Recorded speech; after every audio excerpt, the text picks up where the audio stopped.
Hey witches, people often ask me, what kind of witch are you?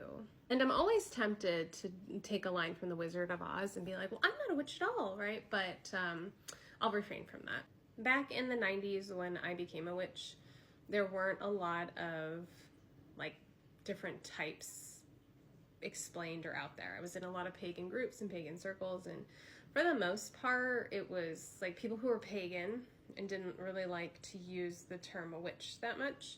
There were people who were Wiccan, and they really were like, and that's more of a religion, so there's a difference between that. And then there were witches who just did their own types of magic, and that was kind of it. And now we have so many different types of witches and people kind of putting them together, right? Like we had like green witch and kitchen witch became hearth witch, right? We have all these different types. And so I think personally it's best to refrain from those labels, because as you go on your spiritual journey, on your path, you will probably change.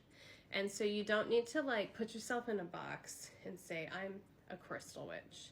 Because 5 years from now, like you may start a garden and get really into herbs, and it's going to change what you work with. You're not going to stop working with crystals, but now you're going to add herbs into it. And so for the most part, I just like to say witch, but if someone really presses, I'll say spiritual witch, because I do believe in higher power. I do work with like deities and saints and angels and anyone else that interests me.